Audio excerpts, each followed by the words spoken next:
Boa noite a todos. Sejam bem-vindos à Sociedade Espírita Renovação. Para iniciar a nossa atividade, vamos fazer uma prece. Convido a todos.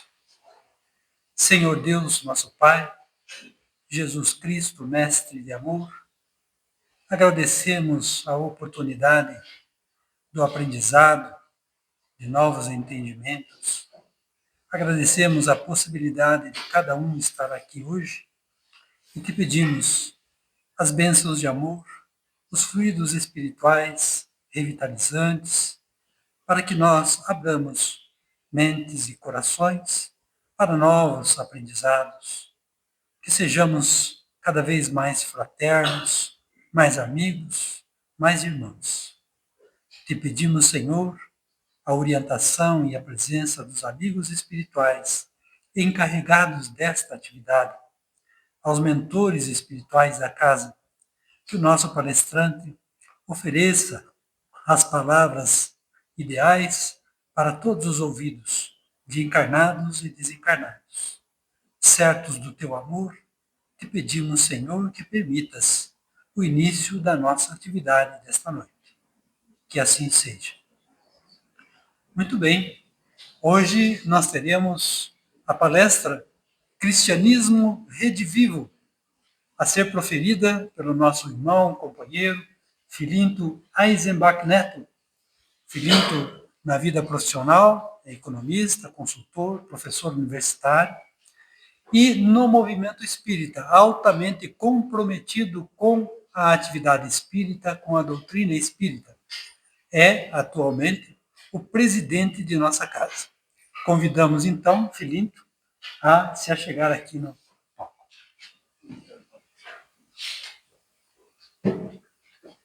Deixa eu fazer uma correçãozinha aqui. Não é Redivivo, é Redivivo. Pronto, opa. Agora sim, opa. Redivivo. Agora sim. Viu só? A tempo em tempo, não é? Muito bem. Boa noite. Que Jesus nos envolva em clima de fraternidade e de paz. Que possamos não só nos sentirmos reunidos, mas, sobretudo, nos sentirmos unidos em torno dessa mensagem que nos esclarece e que nos consola. Nessa noite, nós vamos fazer uma apreciação cuidadosa e diligente da revivescência da mensagem consoladora de nosso Senhor Jesus Cristo. Saber por que Jesus prometeu enviar um outro Consolador. O que significa este Consolador? Porque depois de tanto tempo precisaríamos da consolação. Então vamos fazer essa reflexão cuidadosa para termos essas respostas. Quando Jesus estava com os seus discípulos e apóstolos na última ceia, ele promete enviar um outro Consolador, denominado Espírito de Verdade. Foi a promessa que fez, então, no último momento que teve, antes da sua partida, com aqueles que estavam reunidos na ceia, a última ceia. Promete, então, enviar um outro Consolador. E nós sabemos que o Consolador sempre é uma revelação. E os homens receberam sempre revelações divinas em todos os tempos, de acordo com o seu desenvolvimento intelectual, o seu desenvolvimento moral. As revelações que nós vamos destacar são aquelas que abriram as portas, foram as primeiras que abriram as portas de um caminho do desenvolvimento moral. Mas a revelação, ela se dá todos os dias, por meio da nossa existência, das circunstâncias que nos encontramos na nossa vida, com as relações que temos com a sociedade, porque nos relacionamos com os diversos E a adversidade nos lapida, porque aprendemos com o não, com o sim, com as experiências de toda hora, de toda sorte. E nessas revelações, revelação significa ato e feito de revelar, de descobrir, de retirar o véu de algo oculto ou do desconhecido. Revelar, portanto, é tornar conhecido. O quê? O desconhecido. Algo que é oculto. Mas o véu nem sempre é um véu natural das circunstâncias e dos conhecimentos que nós ainda temos a aprender. Tem véu que foi colocado sobre a sociedade por interesse pessoal, pela ignorância, pela falta de interpretação correta das informações que nos chegaram. Isso faz parte do nosso processo de aprendizado e de desenvolvimento. Mas tem esse velar, né, por interesses pessoais que na nossa história está recheado. Hoje a gente chama de fake, coisa do gênero, né? Nem sempre a informação chega cristalina e bem interpretada, né? E por conta disto, principalmente as informações que são das leis imutáveis da vida, que são as leis divinas, essas, quando ocultadas, nos faz sofrer. Nos atrasa o caminhar para as conquistas da felicidade, que é a experimentação dos acertos de cada dia, de cada hora, nas nossas decisões. E quando nos retiram a verdade, nós sentimos como sociedade, e ela não caminha na velocidade que deveria, razão pela qual a gente ainda tropeça por falta de conhecimento, por falta de entendimento, pela ignorância, mas não no sentido pejorativo, mas é o que acontece, né?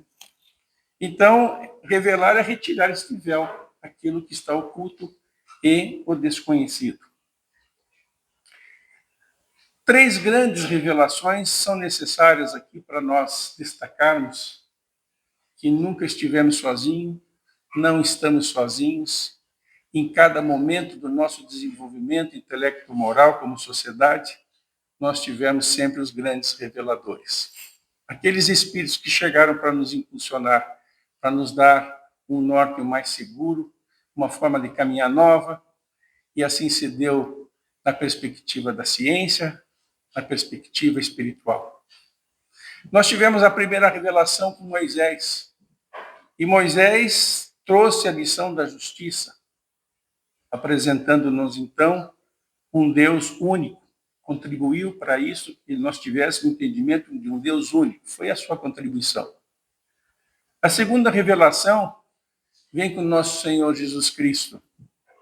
O Evangelho de Jesus, a Boa Nova, veio nos mostrar, nos revelar um caminho novo, uma forma de caminhar. Dividiu o mundo, dividiu a nossa história. Porque a época que Jesus chegou, esteve entre nós, ninguém cogitava de uma atitude revestida de amorosidade, de fraternidade, de solidariedade. A sociedade, a seu tempo, era ainda muito analfabeta sob o ponto de vista moral. E intelectual também. Então, não conseguiam ter a capacidade de compreender tudo. Tanto é que Jesus vivenciava o Evangelho e falava-nos através de alegorias e de parábolas. Sabia ele que haveria a necessidade de dar um tempo para o amadurecimento intelectual da sociedade. E a terceira revelação é a revelação que coube ao Consolador prometido.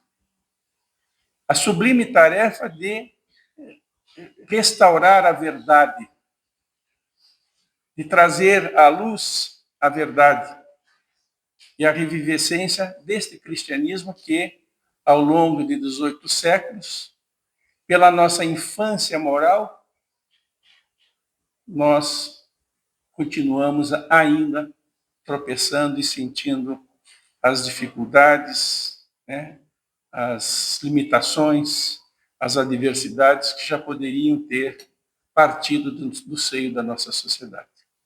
Nós tivemos guerras, nós ainda temos como característica da nossa sociedade o egoísmo, o orgulho, a vaidade, e por isso sofremos.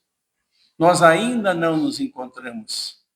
A mensagem do Cristo revelou o amor, o amai-vos uns aos outros. Esperavam um Messias, líder, beligerante.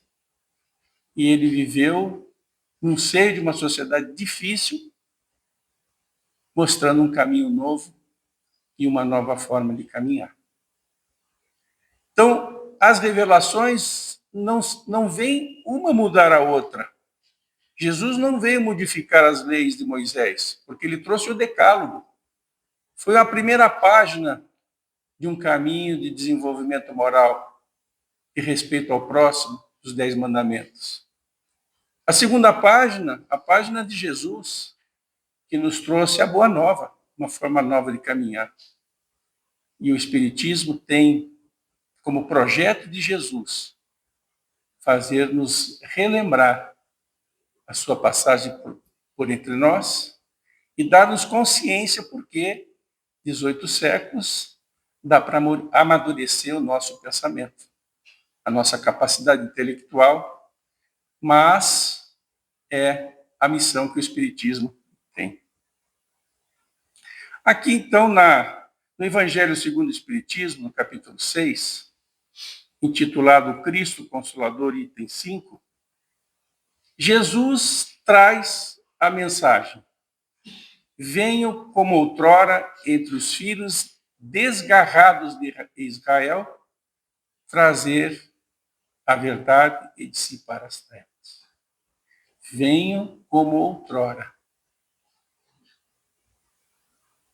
entre os filhos desgarrados de Israel trazer a verdade e dissipar as trevas. Quem são esses filhos desgarrados de Israel? São todos aqueles que não compreenderam a mensagem do Cristo. Dentre eles nós estávamos também. Fazemos parte de uma sociedade que vai e vem, que tem um processo de desenvolvimento intelectual moral.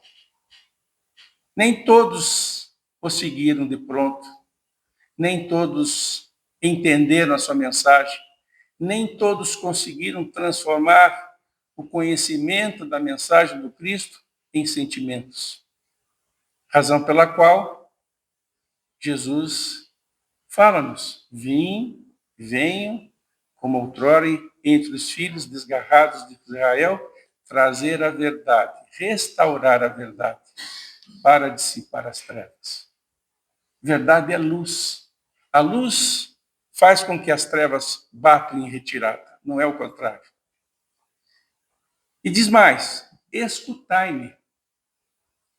O Espiritismo, como faz outrora a minha palavra, deve lembrar aos incrédulos que acima deles reina a imutável verdade. Quem são os incrédulos? Quantos incrédulos ainda existem hoje? Quantos ainda são aqueles que não conseguem apreciar a grandeza da mensagem de nosso Senhor Jesus Cristo, que veio fazer a vontade do Pai? Disse-nos ele: eu vim fazer a vontade de meu Pai. E ele se intitulou mestre. Mestre é todo aquele que ensina. Veio fazer a vontade do Pai e veio com uma missão de ser mestre. Mestre do quê? Destas leis. Das leis imutáveis. Das leis que nos ensinam, que, como farol, o caminho da verdadeira vida, o caminho da luz.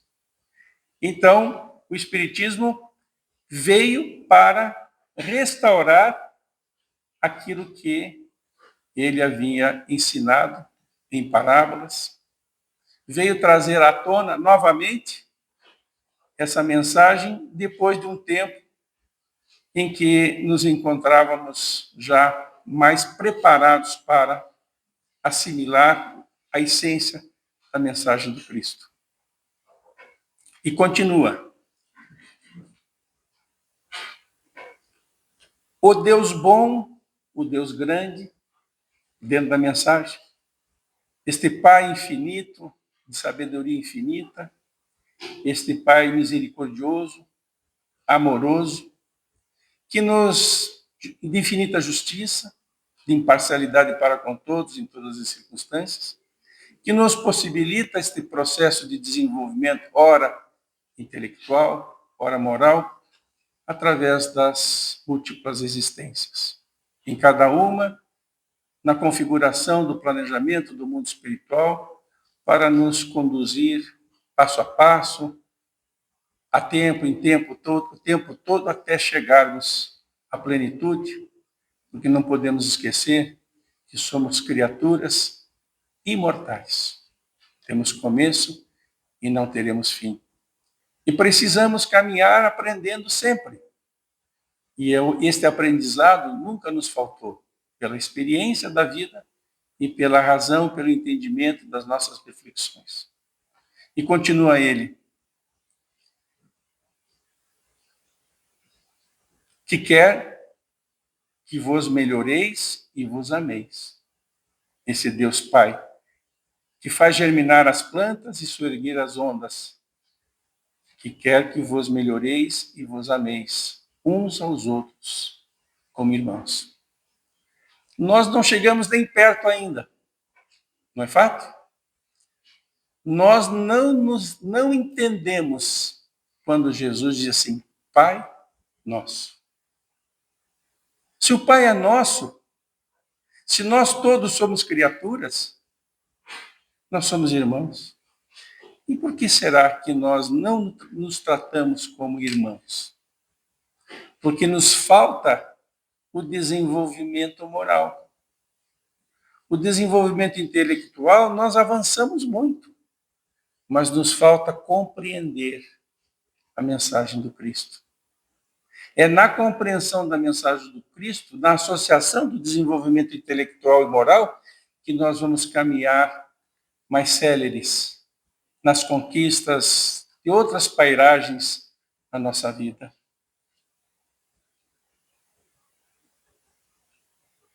O Espiritismo veio no tempo certo. Se viesse antes, se esse Consolador prometido viesse antes, ele não teria vingado. Veio no momento certo, como tudo acontece na hora correta. Porque tudo está sobre a gestão de Deus. Está tudo certo. Nós é que temos que nos ajustar ao caminho correto. Nós é que temos que aprender a forma correta de caminhar. Nós não temos o direito de fazermos julgamentos daquilo que desconhecemos. Então, houve sempre a preparação para os grandes movimentos que aconteceram conosco. O contexto histórico-cultural, um dos grandes movimentos foi a Revolução Francesa. E o que acontece nesse movimento da Revolução Francesa na Europa no século XVIII? No último quarto do século XVIII. A Revolução Francesa contribuiu para promover a liberdade do pensamento e a valorização da razão. A abertura à investigação racional, inclusive no campo da religião e da espiritualidade. Então, esta foi a grande contribuição da Revolução Francesa. E o impacto que teve esse movimento preparatório foi que a religião tradicional foi abalada. Tanto é que em 1673, Pierre Gaspard Chaumette, ao adentrar a nave gótica de Notre-Dame na França, na posição de destaque em que se encontrava, subindo ao púlpito, fita a multidão e diz: nós elegemos como deusa a razão. 1673, já havia um movimento embrionário para poder trazer para a sociedade a liberdade. A liberdade do pensar, a liberdade de poder observar e questionar para se desenvolver intelectualmente, porque a sociedade estava sob a camisa de força dos dogmas e a sociedade estava sob a camisa de força do totalitarismo real. E este movimento, então, prepara o movimento que vem a seguir, que é o movimento iluminista, o iluminismo, do século XVII ao início do século XIX. Foram preparações, foram momentos da nossa trajetória na linha do tempo, preparando o ambiente para o advento da promessa do Cristo de enviar um outro Consolador. E o que valorizou o iluminismo? A razão, o uso da razão e da lógica. E também a observação científica. Então, nós podemos observar que, neste momento do século, meados do século XVIII, 1857, século XIX, 1857, quando veio a mensagem espírita, através da codificação, o livro dos Espíritos, mas foi nesse momento em que as coisas aconteceram. E nós podemos observar 3 dos grandes cientistas que contribuíram para esse momento da valorização do pensamento e da razão. Francis Bacon, consolidação do método científico. Enfatizou a importância da observação cuidadosa da natureza, mas, sobretudo, o da experimentação para a aquisição do conhecimento. Experimentação para a aquisição do conhecimento. Um outro, René Descartes, método racional. Método é um caminho, são os passos para chegar a um objetivo.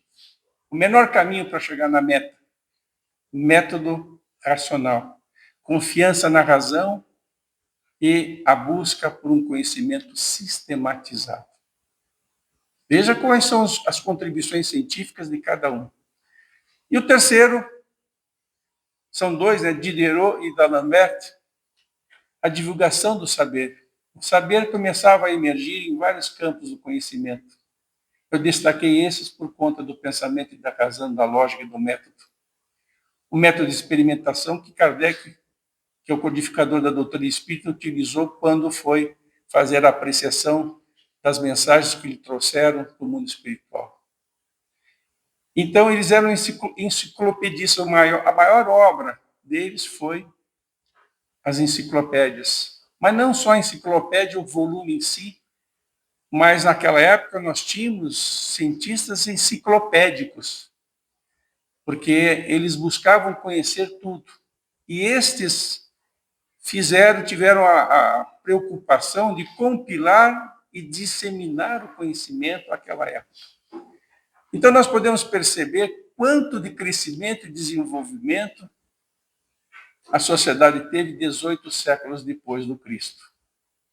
Podemos citar também mais 2, Franz Anton Mesmer, o mesmerismo, que fala do magnetismo.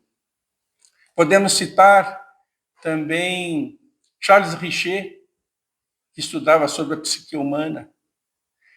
Os campos do conhecimento iam se destacando, iam criando forças. Imagine o conhecimento que começava a se ter e quantas informações novas que a sociedade tinha à sua disposição para compreender a mensagem do Cristo, que fora só apresentada em parábolas, em alegorias.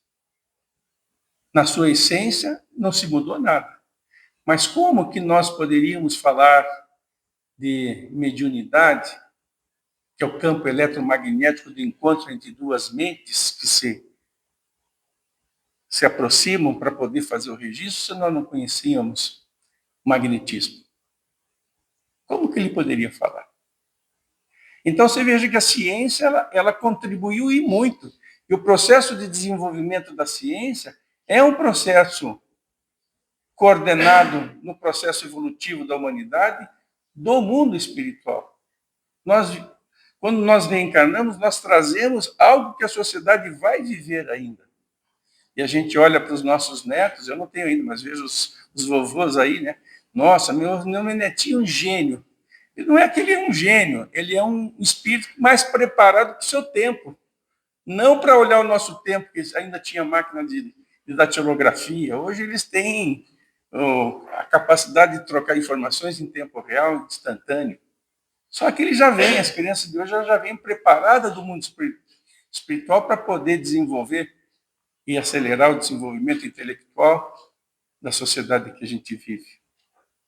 Então, nós observamos aí que o grande impacto desse movimento da ciência, que é um dos lados, uma das facetas da vida, é o lado material, o outro lado é o lado espiritual.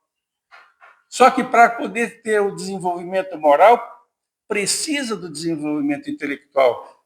Porque a moral, que é a regra do bem proceder, e o homem procede bem quando tudo faz em prol da humanidade, em detrimento de si mesmo, a moral decorre do desenvolvimento intelectual, não é o contrário. Primeiro o desenvolvimento intelectual, do entendimento, para depois ter o avanço e o desenvolvimento moral. E nas reencarnações assim se dá. Ora a gente se desenvolve um pouco mais intelectualmente, ora a gente se desenvolve um pouco mais moralmente. Mas o grande impacto foi preparar o terreno para uma espiritualidade racional, para livre de dogmas, sustentada por coerência da investigação científica e filosófica.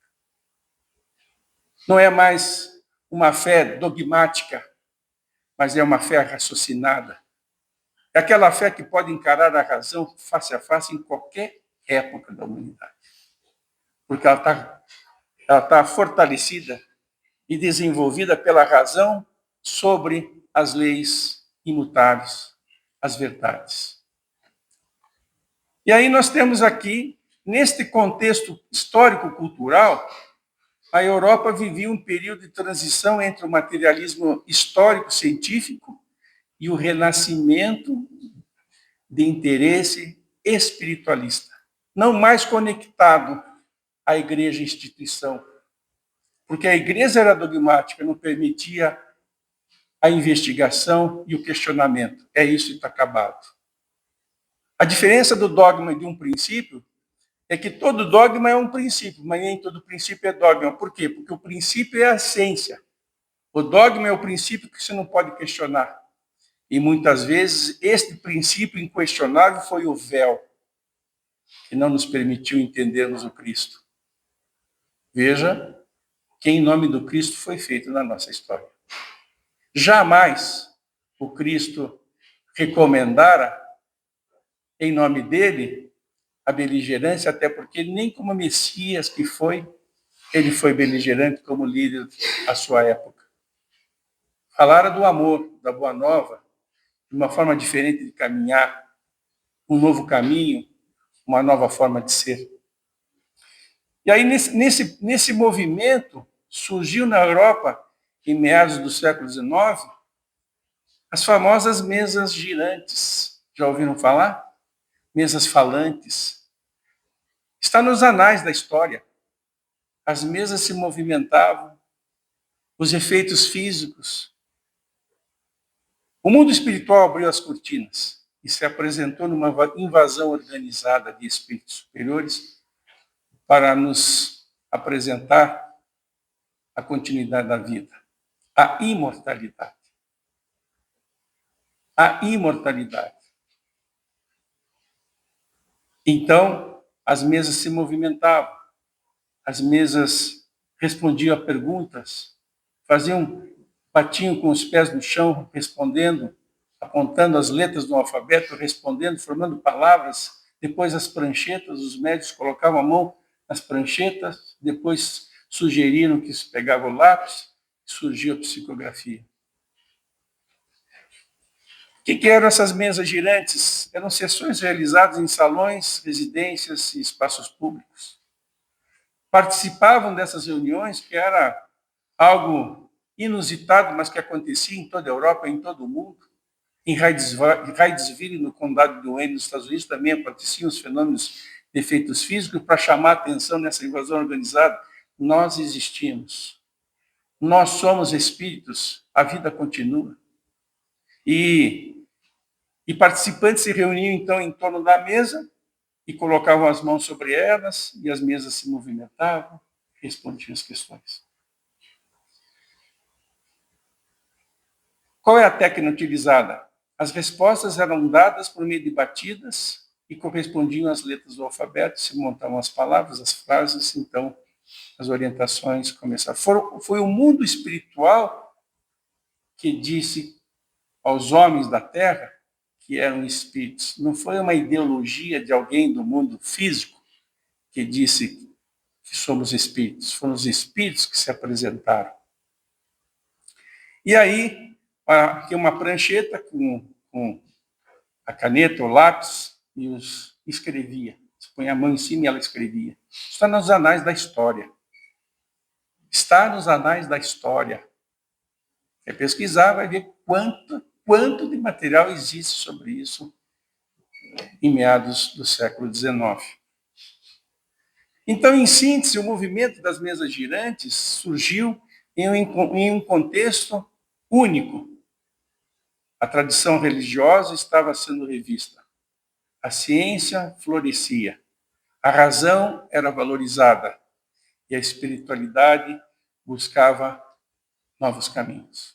Você veja que ambiente que era esse para o surgimento deste movimento do Consolador, do outro Consolador.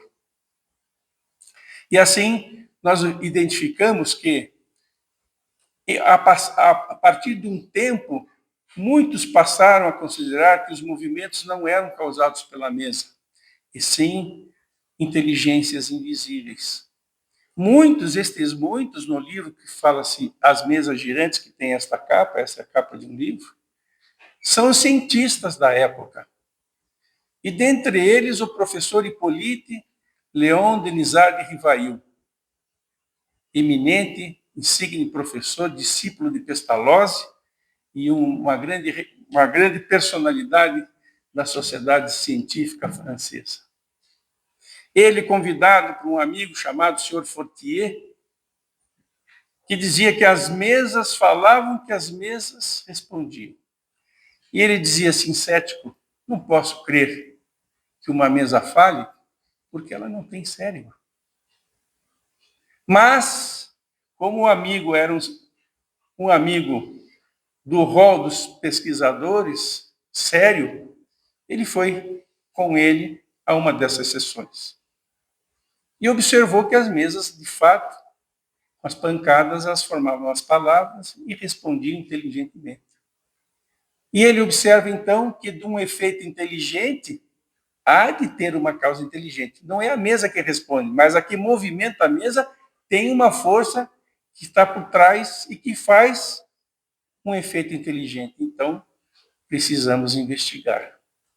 Foi quando o professor Hippolyte começou a investigar. E isso se deu na Europa, um movimento enorme no mundo inteiro, e chegam-lhes cadernos de psicografias, vários cadernos, ele como professor, pedagogo, discípulo de Pestalozzi, ele começa então a colocar em ordem o conteúdo, os assuntos, os temas, os enfoques, colocar em ordem e organiza o livro dos Espíritos, que é lançado no Palais Royal, na França, em 1857, há apenas 167 anos atrás, quase 168 anos atrás.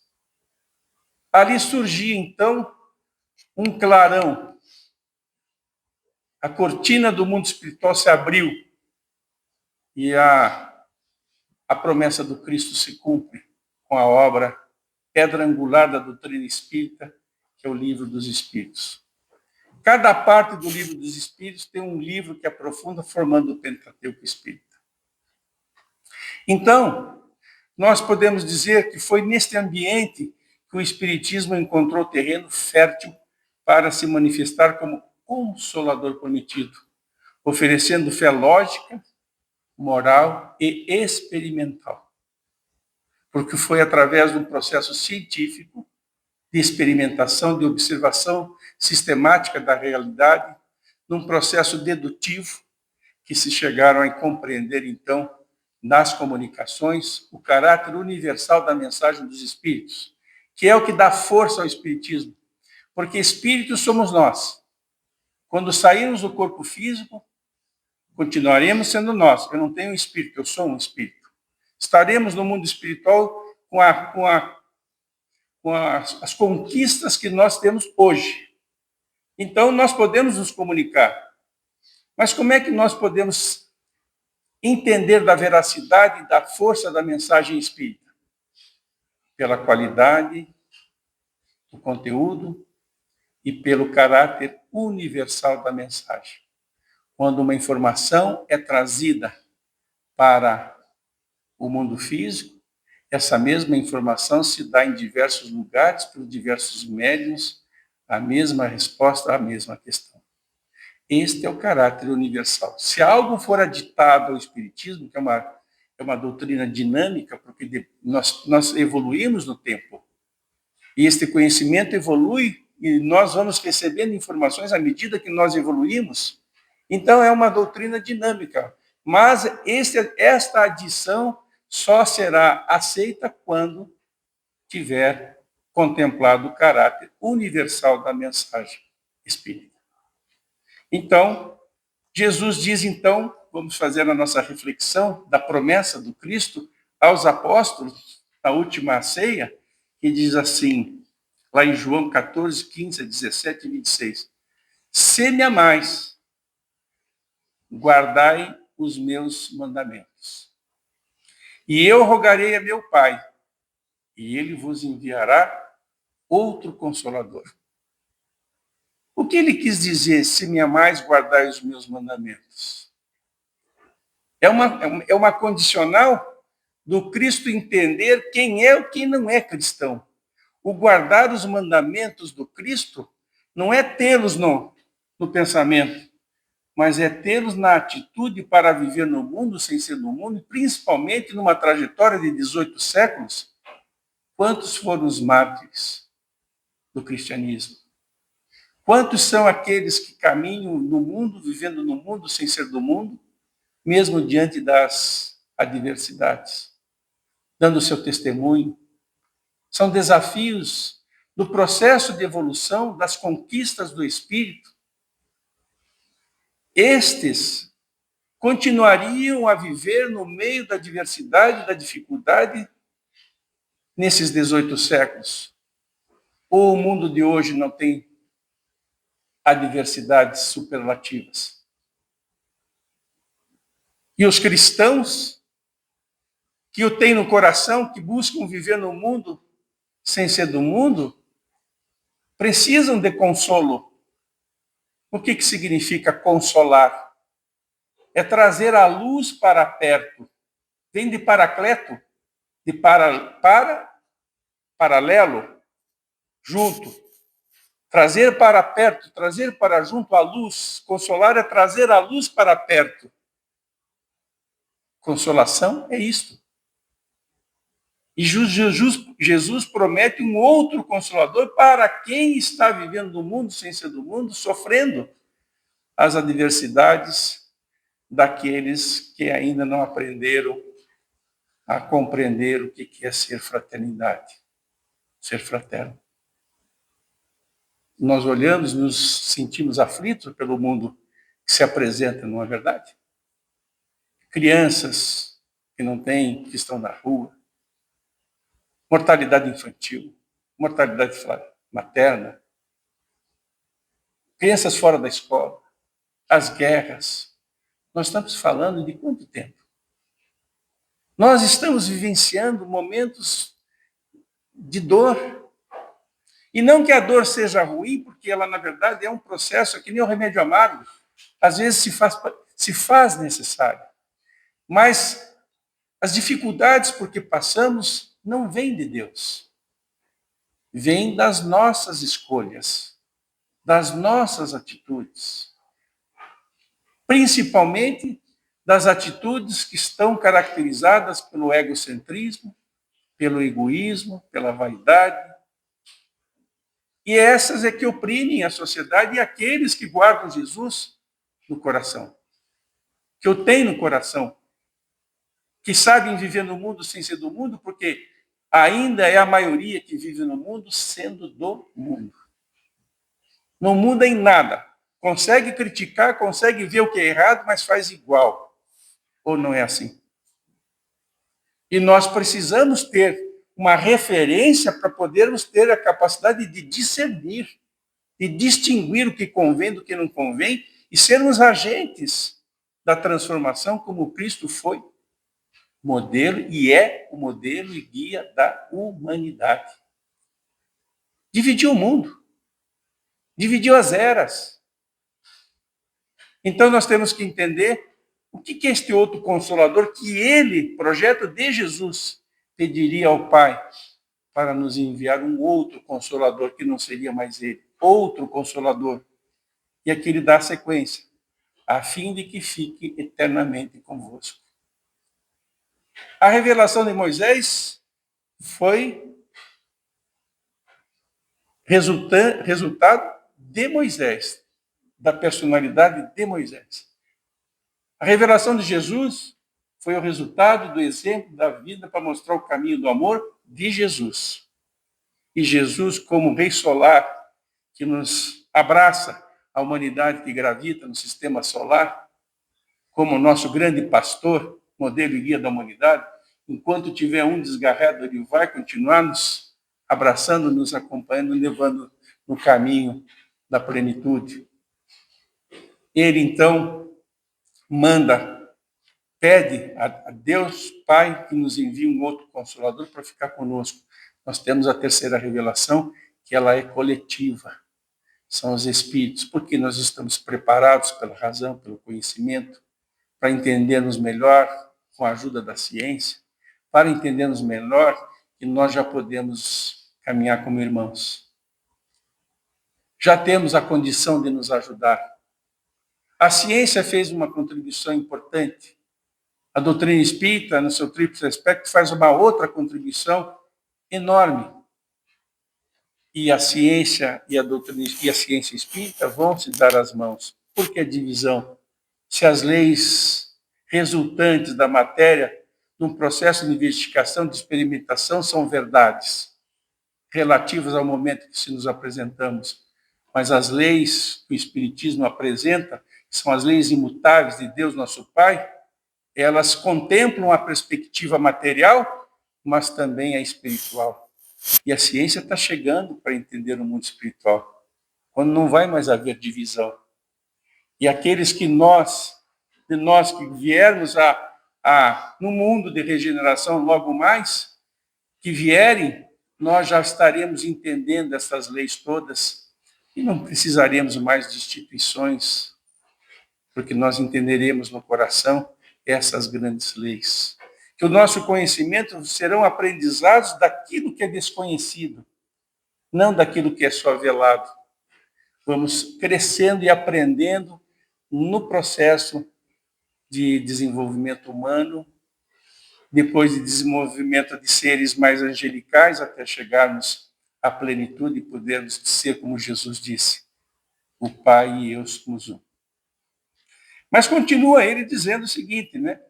Que para ficar convosco eternamente, são esses espíritos que vieram nessa invasão organizada que nos aditam novas coisas. Existe um capítulo no livro A Gênese, que é um dos livros da codificação espírita, que fala da nova era, escrito em meados do século passado, do século XIX, em detalhes o que acontece hoje. Tenho a curiosidade de ver. Chama-se Nova Era, lá na Gênesis. Em detalhes. Eles já estão como se estivesse assim, como um pai olha para um filho, esses espíritos superiores, como um pai olha para um filho e sabe que o filho, na terrindade, ainda vai ter experiências que ele já viveu, que ele já passou. Então sabe o que vai acontecer com o Filho, assim como ele sabe o que vai acontecer conosco, então nos orientam, mas nós temos livre-arbítrio. Nós temos a liberdade de pensar, de escolher, mas é um livre-arbítrio que não é tão livre quanto nós pensamos. A gente pode arbitrar desde que nós não venhamos a influenciar no direito dos outros. Então é controlado como a criança também é controlada, os seus pais para dar seus primeiros passos, até ter a segurança de continuar caminhando. Então, a fim de que fique eternamente convosco o Espírito de verdade. A verdade que foi velada, a verdade que foi retirada do seio da sociedade e continua, que o mundo não pode receber, porque não o vê e absolutamente não o conhece. Por que ele não vê? Por que ele não conhece? Porque não tinha capacidade intelectiva de discernir, de distinguir e de conseguir fazer as interpretações corretas. Muitos dos equívocos da nossa história, enquanto humanidade, foram as interpretações resultantes da nossa incapacidade intelectiva. E Jesus sabia disso, que não podia dizer tudo. Você não pode dizer para uma criança que está lá na primeira infância sobre física quântica. Então, haveria necessidade de um tempo, mas ele lançou um novo norte, um novo caminho. E depois disse que enviaria um outro consolador, que sabia que nós estávamos ainda na infância moral. Emmanuel, Espírito, que pela lavra mediúnica de Francisco Cândido Xavier, ele trouxe dezenas de livros. Ele diz que nós estamos no maternal da evolução moral. Que nós estamos no maternal da evolução moral. Daí nós entendemos por que a nossa sociedade ainda tem bastante dificuldades. Mas quanto a vós, conhecê-lo-eis, porque ficará convosco e estará em vós. Quem que esteve? Quanto a vós, somos aqueles que conseguiram trazer a mensagem do Cristo ao coração. Aqueles que entenderam a boa nova. Aqueles que fazem esforços para poder fazer as suas transformações. E continua. Porém, o Consolador, que é o Santo Espírito, que meu Pai enviará em meu nome, a pedido dele, vos ensinará todas as coisas. E vos fará recordar tudo que vos tenho dito. Olha a afirmação que tem. Vos ensinará todas as coisas. Ficará conosco eternamente. São os espíritos que estão aditando as novas coisas através do intercâmbio mediúnico na literatura espírita. Quantos livros que nós temos? Só de Chico Xavier, 400 e poucos. Quantas obras, quanto conteúdo, quanto material já apresentado falando do porvir, aditando novos conhecimentos sem modificar uma vírgula da essência da mensagem do Cristo. Porque a essência da mensagem do Cristo está em conformidade com as leis naturais da vida. E aí, diz assim, vos ensinará todas as coisas. Ensinar todas as coisas significa dizer que o nosso crescimento para a plenitude vai ser coletivo. Que sempre estaremos recebendo informações do mundo espiritual nos estágios que estivermos. E vos fará recordar aqueles que não conseguiram trazer o Cristo para o coração, que eram refratários. Muitos ainda são, porque olham a vida só na perspectiva entre o nascer e o partir, entre berço e túmulo. Não conseguem ver o lado espiritual, que é a nossa essência, somos espíritos. E grande parte da nossa dificuldade como seres na Terra hoje é porque nós não estamos comprometidos com a imortalidade. Vivemos como se a vida fosse aqui. Por isso, as nossas dificuldades, das nossas reflexões, do nosso entendimento. E aí, então, diz-nos Jesus, eu não vim codificar as primeiras letras daquele caminho novo para a conquista moral que veio das leis de Moisés. Mas o Espiritismo também diz, não vim destruir a lei cristã, mas dar-lhe execução. Fazermos com que possamos, pelo entendimento e pelo esclarecimento, enriquecermos o nosso pensamento, a nossa vontade, para agirmos de conformidade com a mensagem que transforma, que renova, que nos esclarece e que nos dá consolo. E aí, nós temos aqui de que trata o Espiritismo, o cristianismo, o redivismo, essa terceira revelação que é o Consolador prometido pelo Cristo.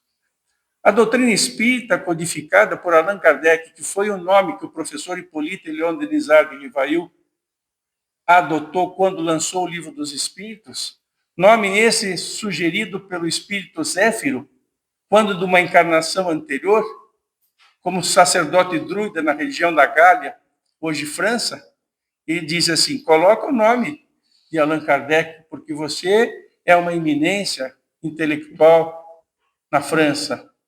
E o livro tem que pegar, não por você, pelo seu próprio conteúdo.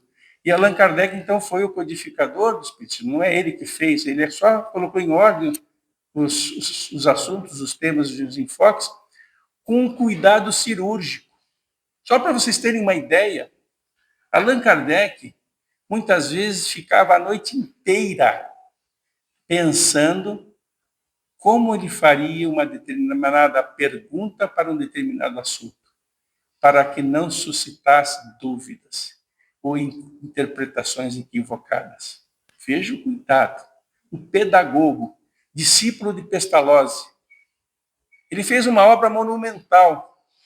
E se nós pegarmos a vida e obra de Allan Kardec e pegarmos as reencarnações de Allan Kardec, sempre trabalhou pelo Cristo. Não dá para falar aqui, porque senão a gente não está aqui. Mas é uma alma de um trabalho gigantesco para a humanidade, foi o de Allan Kardec. Então, a doutrina espírita, codificada por ele, é uma doutrina que tem um tríplice aspecto. O aspecto filosófico, o aspecto científico e religioso, que estuda a natureza, que estuda a origem e o destino dos espíritos. A nossa natureza, a nossa origem e o nosso destino. De onde eu vim, por que eu estou aqui, para onde que eu vou, quem sou eu. Nós somos filhos do Pai, criados simples e ignorantes. Somos espíritos. E como espíritos, nós crescemos, saímos da ignorância e aprimoramos o nosso corpo físico para podermos, sobre ele, agirmos. E assim se dará até chegarmos a ser espíritos puros. Quando a matéria não será mais essa matéria que nós temos, mas uma matéria que quase confundir-se-á com o elemento espiritual. E aí também trata também das relações com o mundo material, da relação entre os dois planos. A vida é uma só. Nós é que dividimos. Nós convivemos com os espíritos que estão do lado de lá todos os dias. Não adianta se esconder de espírito. Eles passam as paredes, eles estão do nosso lado, eles pensam do nosso lado. O pensamento é um campo eletromagnético. Eles pensam, a gente capta. Que nem você liga o dial de um rádio, você vai sintonizar aquela rádio naquela frequência. Então, nós somos o que pensamos. E por pensarmos, nós estamos nos relacionando com o mundo material do lado de lá e do lado de cá, nos influenciando uns aos outros. Por isso somos, como diz Emmanuel também, nós somos responsáveis devedores uns dos outros. Olha só. Nós somos responsáveis devedores uns dos outros, no nosso convívio, na nossa relação humana.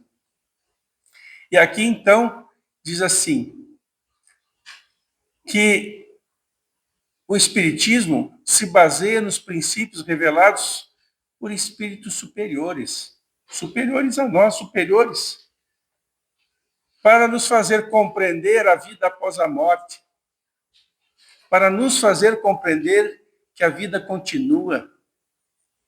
A reencarnação, essa lei divina de infinita justiça e amor. Justiça por quê? Porque a cada um será dado conforme as suas obras. É isso que o Espiritismo veio trazer. Mostrar que a vida continua, que ela não está circunscrita, que o presente é um eterno presente. Que no presente nós temos o passado. Que no presente nós construímos o futuro. E que o futuro nós vamos escolher o que nós estamos semeando hoje. A cada um segundo as suas obras. Na perspectiva da visão divina, existe a meritocracia, porque as oportunidades são iguais para todos nós. Todos nós vamos passar pelas mesmas oportunidades, sem exceção. A cada um será dado conforme as suas obras, mérito. Ceitil por ceitil te será cobrado. Mas o amor de Deus, esse Deus Pai que Jesus nos apresentou, não o Deus de italião, olho por olho, dente por dente, que a gente precisa temer, não. Um Deus Pai, de amor, de infinito amor, que nos diz o seguinte, que o amor cobre uma multidão de equívocos. A gente tem que saudar o passado, mas pode ser pelo amor e não pela dor. E que a oportunidade de resgatar, de refazer o caminho pelas decisões equivocadas do ontem, que se fazem presentes hoje, elas primeiro são planejadas para que a gente resgate pelo amor e não pela dor. E o objetivo da reencarnação é desenvolvimento. Nós estamos aqui para crescer e para resgatar o passado e nos livrarmos da verdadeira prisão, que é a consciência culpada. Liberdade é a vivência do bem. Nós somos livres porque pensamos, mas nós somos mais livres porque agimos. Quando agimos no bem, nós somos mais livres, independente de onde nós estivermos. Não adianta fugir de si mesmo. A reencarnação nos mostra que nós somos arquitetos da nossa própria vida. E muitas vezes os efeitos que acontecem na nossa vida presente, as dificuldades que temos, a gente ainda julga o Pai. Ainda nós fazemos julgamentos, mas por que comigo? Nós temos que olhar a nossa trajetória como espíritos que pensamos, que temos livre-arbítrio, que temos as oportunidades todinhas para acertarmos, e muitas vezes a gente se revolta e não tem o consentimento do coração, que nós denominamos como resignação. Se não tem causa presente, certamente tem causa em outra existência. Mas como a reencarnação é rápida, é como se fosse um dia da nossa existência física, é muito rápido. Nós temos que ter o coração com resignação, entendendo a lei superior da vida e aceitando sem reclamar. Mas quando nós estivermos quites com o passado, nós estaremos caminhando alegres, felizes, porque o homem só é infeliz porque das leis superiores se afasta. Ou por desconhecimento, ou por ignorância, ou por interesse de viver o mundo físico, o mundo material, que é ilusão. Aqui é uma passagem apenas. O Espiritismo veio mostrar que somos seres imortais e que temos que entender que logo, logo estaremos de volta, porque passa muito rápido. Mas vivemos no mundo sem ser do mundo. Jesus dizia, não vim para ser servido, eu vim para servir. É servindo que a gente se lapida por dentro, que faz brilhar a nossa luz. É olhando o outro como irmão, e não com egoísmo nem com egocentrismo, porque isso dificulta o nosso entendimento de nós mesmos, porque nós vamos contra a nossa própria natureza. Por que a gente tem conflito de consciência? Porque na consciência nós temos os registros das leis imutáveis. Deus está conosco ali. E quando a gente age equivocadamente, de forma não conforme as leis da vida, a gente fica com aquela sensação que alguma coisa não está certa. Então, o Espiritismo se baseia nos princípios revelados por espíritos superiores. Compreender a vida após a morte, a reencarnação e a lei de causa e efeito. Semeou, colhe. Então, quem que semeia? É Deus? Somos nós que decidimos todos os dias. Nós temos que ter um nível de esclarecimento a tal ponto que saibamos discernir. E o que é o discernimento? É distinguir o certo do errado, o conveniente do inconveniente. As decisões são nossas, nós temos esta liberdade para isso. Mas depois não podemos nos queixar. Então veja quão grande é a revelação, a terceira revelação, o cristianismo redivivo, que vem falar tudo isso, porque Jesus já havia falado, meu reino não é deste mundo, lá atrás. O Espiritismo não está inventando nada, mas está trazendo uma roupagem nova, com uma capacidade de expressar a mesma coisa que Jesus falou, numa linguagem muito mais enriquecida pelo conhecimento, pela razão, pelo discernimento. Isto que é o cristianismo redivivo. Vamos ver quem são aqueles que Jesus convidou, a seleção, o time que vai jogar o Campeonato Mundial do Amor. Olha só, nós temos aqui São Luís, João Evangelista, Vicente de Paulo, Fénelon, Sócrates, Platão, Joana d'Arc. Vou parar um pouquinho aqui. Nós só estamos falando de filósofos, cientistas, irmãos nossos que passaram, que trabalharam pela nossa história, né, que foram para o mundo espiritual, se deram conta da sua realidade como espíritos e foram convidados por Jesus para poder trazer para nós a codificação. Joana d'Arc é Joana de Ângeles, o espírito que, junto com Divaldo Pereira Franco, trouxe a lume dezenas de livros, um mais bonito que o outro. Joana de Ângeles. Já nasceu no Brasil, esteve com Jesus nas primeiras horas. Em toda a sua trajetória desses 18 séculos, trabalhou pelo Cristo, com o Cristo o tempo todo. Só para dar um destaque de algum deles. Continuando, Hahnemann, Pascal Emmanuel. Vou dar uma segurada aqui. Emmanuel foi o senador Públio Lentulus, que viveu a época do Cristo. É um espírito que esteve com Francisco Cândido Xavier. Centenas de livros da psicografia de Chico com o espírito Emmanuel. Um livro mais lindo do que o outro. Tem uma coleção de romances sobre a história do cristianismo. Há 2000 anos, 50 anos depois, Ave Cristo. Tem tantos livros que contam, ele vem trazer há 2000 anos, ele levou 2000 anos para poder mergulhar na sua memória integral e se ver como senador Públio Lentulus.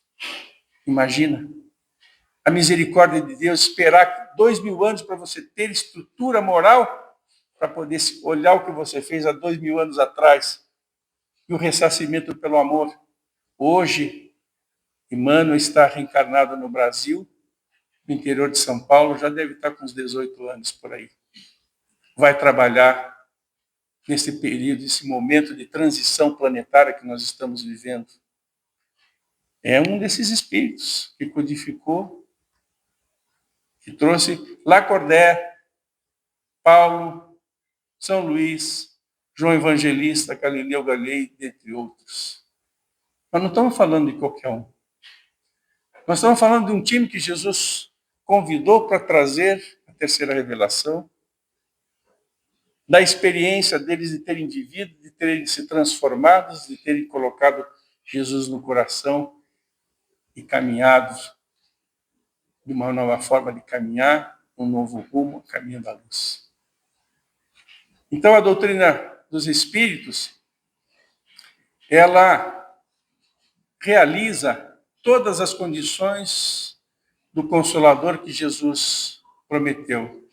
Nada ensina em contrário ao que ensinou o Cristo, mas ela desenvolve, ela completa e ela explica em termos claros para toda a gente o que foi dito apenas sob a forma alegórica. Então, a mensagem espírita, para resumir, essa revelação monumental, é uma revolução que nos apresenta o mundo espiritual. É uma revelação que nos apresenta um norte não novo, mas um norte que a gente tem que voltar, porque a gente saiu do norte do Cristo. Jesus nos apresentou um novo caminho, uma nova forma de caminhar. E a revelação espírita nos traz de volta para este norte. O conhecimento, a verdade e a liberdade.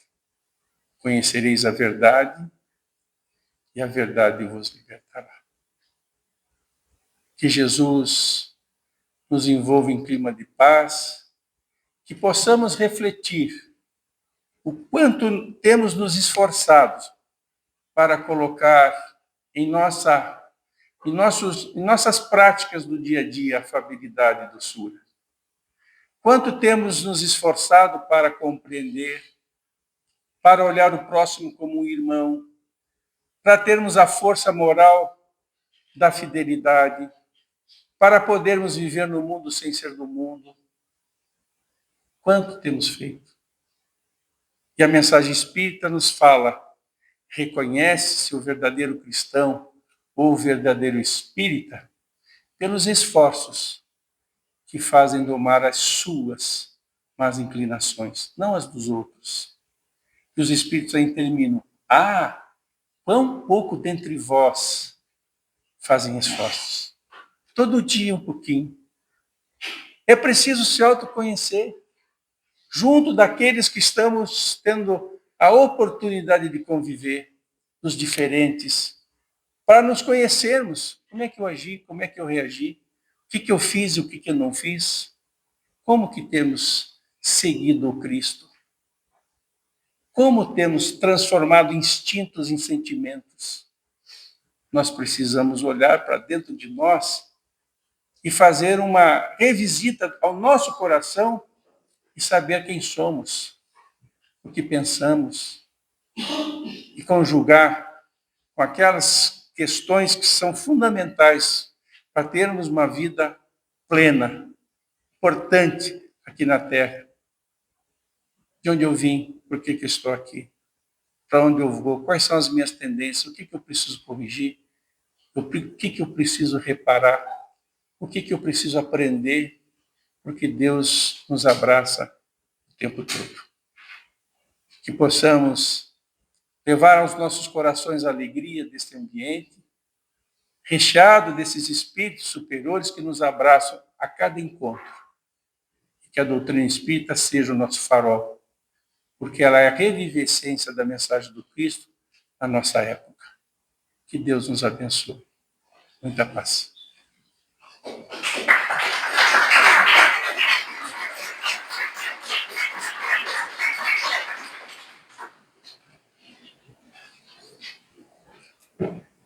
Agradecemos a Filinto por nos trazer entendimentos tão profundos, tão corretos para a nossa vida.